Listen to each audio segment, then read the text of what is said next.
नमस्कार खुलुमबाय आंनि मुङा सबिता बसुमतारी आंनि फिसाजो गेदेरनि नामा उदांस्रि रानी बसुमतारी बे रिसेन्टलिनो गेट परिखा पास खालामनानै दा IIT खरगपुराव एमटेकनि एडमिशन लाहैबाय आरो बे गेट परिखा पास जानायनि थाखाय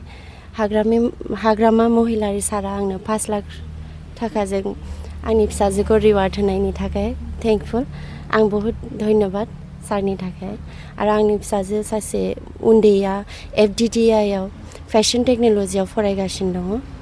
आरो सासे फिसाजोआ आंना माइनाव रानी बसुमतारी बे क'क्राझार इउनिभार्सिटियाव एबार MSc फरायगासिनो दं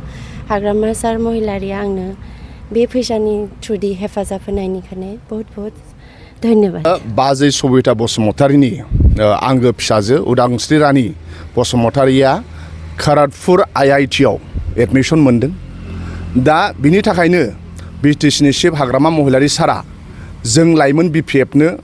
5 लाख थाखा होदों आरो बे 5 लाख थाखाखौ BTC नि चिफ हाग्रामा महिलारी सारा बुंदों गफुर हालामाव थां आरो थांनानै बाजै सबिता बसुमतारीनि आखायाव बे 5 लाख थाखाखौ हो होननानै दिनै जोङो युथ BPF नि मोनसे टीमा BTC नि चिफ हाग्रामा महिलारी सार बिथोन होनाय बादि क'क्राझारनिफ्राय फैनानै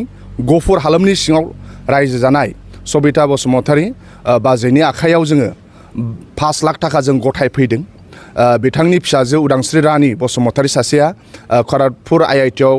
फरायगासिनो दङ आरो सासेया दिल्लीयाव फेशन टेक्नोलॉजीआव फरायगासिनो दङ आरो सासेया क'क्राझार इउनिभार्सिटियाव फरायगासिनो दङ दा माने बिथांमोननि नखराव फरायनायनि मोनसे आबहावा दं साथाम फिसाजोआबो गोजौ सोलोंथाइ लागासिनो दङ दा BTC नि चिफ हाग्रामा महिलारी सारा 5 लाख थाखा जोंनि आखायाव हरदोंमोन आरो बे 5 लाख थाखाखौनो जोङो दिनै गफुराव फैनानै बाजै सबितानि आखायाव जों गथाय फैबाय जोङो युथ BPF निफ्राय आफा अबंलावरिनाव आर'ज खालामो जे जोंहा खरगपुर IIT आव फरायनाय उदांस्रि रानी बसुमतारीया जि थांखि लानानै खरगपुर IIT आव फरायहैदों बिथांनि फरायनाया साक्सेसफुल जाना फैथों दिल्लीयाव फरायनाय सासे फिसाजोनि फरायनायाबो साक्सेसफुल जाथों क'क्राझार इउनिभार्सिटियाव फरायनाय सासे फिसाजोनि बे फरायनायाबो साक्सेस जाथों दा दिनै जोङो बाजैखौ साबायखर बावो सासे बिमाया एसां मा होनो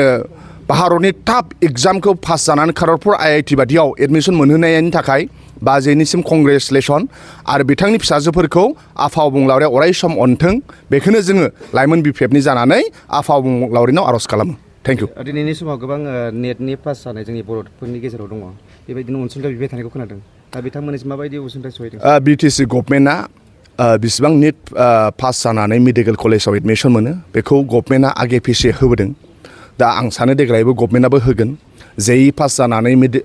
इन्जिनियारिं कलेजाव एडमिशन मोननायखौबो गभर्नमेन्टआ हेल्प होबोदों PhD मोननायखौबो गभर्नमेन्टआ हेल्प होबोदों दा बेबादि हेल्पखौ BTC गभर्नमेन्टआ होगोन आरो बिथांमोना हयथ' प्रसेसनि गेजेरजों होगोन दा जोंनि थाखाय गोग्गाथाव बाथ्रा BTC बादियाव गोबां निट पास जादों JEE पास जादों जोंनि गथ' गथाया फरायनाय कम्पिटिटिभआव बिथांमोना आगान होबाय बे जोंनि थाखाय गोग्गाथाव बाथ्रा आरो जाय गोरिब जायनि नखराव निखावरि बेफोरबादिनो जोंनि BPF दोलोनि प्रेसिडेन्ट हाग्रामा महिलारी सारा गावनि फारसेनिफ्राय बिथांमोनहा जोंखौ हैनो होदों थिग बेबादिनो दिनै जोङो गफुर हालामाव फैनानै सासे रोंगौथि गोनां उदांस्रि रानी बसुमतारीनि आंगो बिमा सबिता बसुमतारी बाजैनि आखायाव फैनानै बे 5 लाख थाखाखौ जों होफैदों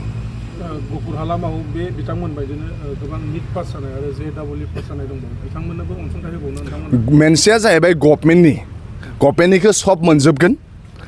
जाय सब निट पास जानायानो नङा जाय निट पास जानानै गभर्नमेन्ट मेडिकेल कलेजाव एडमिशन मोनगोन सब JEE पास जानायानो नङा जाय JEE पास जानानै IIT NIT बादियाव एडमिशन मोनगोन बिथांमोना गभर्नमेन्टनिफ्राय सब मोनजोबगोन माहाजोन दुखिया गोरिब बेखौ गभर्नमेन्टआ डिसिसन लागोन एसे मिटिङाव डिसिसन लागोन दा बेखौ गभर्नमेन्टआ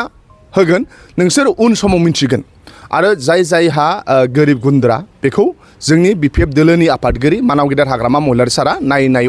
अनगासिनो दङ दा ओंखायनो आङो गफुर ओनसोलनि साफ्रोमबो फरायसाफोरखौ नोंथांमोननि चेनेलनि गेजेरजों बेखौनो बुंनो सानो फरायनायाव जुदि मोजांब्ला नखराव जुदि रांखान्थि आंखालब्ला नोंथांमोनहा गिनो नाङा मानोना नों फरायनायखौ मोजां खालाम नोंखौ अनग्रा जोंनि BPF दोलोनि राजखान्थिनि आफादगिरि मानाव गेदेर हाग्रामा महिलारी सार दङ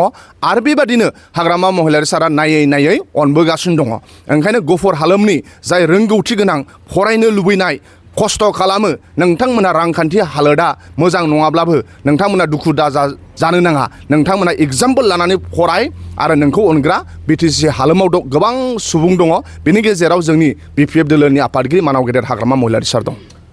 मोननाय फरायसाफोरनो नोंथांमोना बिटिसिआव गोबां अनसुंथाइ होबाय नाथाय जोंनि गफुराव दासिमबो माखासे दंबावो बिथांमोना नङा गोबांनो होआखै जोंहा इलेक्सन इस्ताहाराव दङ बिटिसि ओनसोलनिफ्राय टप 10 सायख'गोन आरो जाय टप 10आव जागा मोनगोन बिथांमोनहा 5 लाख करि मोनगोन आरो जिखुनु जाया एमआइएल नेपाली बर' आसामिस जिखुनु जाया मादार लेंगुवेजाव जाय बयनिफ्राय बांसिन नम्बर मोननाय मेट्रिकआव बिथांमोननो 3 लाख थाखा होगोन बेखौ दासिमबो होआखै गभर्नमेन्टआ मानोना गभर्नमेन्टआ होगोन आरो बे खोथाखौ मानाव गेदेर बिटिसिनि चिफ हाग्रामा महिलारि सारा बुंदों साननैसोनि उनाव होगोन आरो दिनैसिमबो रावनोबो होथ'वाखै होगोनसो नाथाय क'क्राझार डिस्ट्रिक्ट बाक्सा डिस्ट्रिक्ट चिरां डिस्ट्रिक्ट उदालगुरि डिस्ट्रिक्टआ डिस्ट्रिक्ट बिपिएफ आरो बिजेपिआ बिथांमोनहासो होदों गावबागाव डिस्ट्रिक्टआव मिथिबाय गभर्नमेन्टनि जोंनि टप 10 आरो एमआइएलआव गभर्नमेन्ट साइडनिफ्राय दासिमबो होआखै जोंनि बिपिएफ राजखान्थि दोलो आरो बिजेपिआसो गावबागाव डिस्ट्रिक्टआव होदों दा ओंखायनो जाय फरायसाफ्रा टप 10आव मासि आवग्रिनो हादों जाय फरायसाफ्रा एमआइएलआव टपार जादों नोंथांमोना बिपिएफ राजखान्थि दोलोआ इलेक्सननि सिगाङाव जि फोसावदोंमोन बेखौ सरकार जानायनि उनाव दा बिटिसि सरकारा साफ्रोमबो फरायसानो टप 10आव मानसि आवग्रिनो हानाय आरो एमआइएल जिखुनु एमआइएलआव टपारफोरनो होगोन बिटिसि सरकारा साननैसोनि उनाव होगोन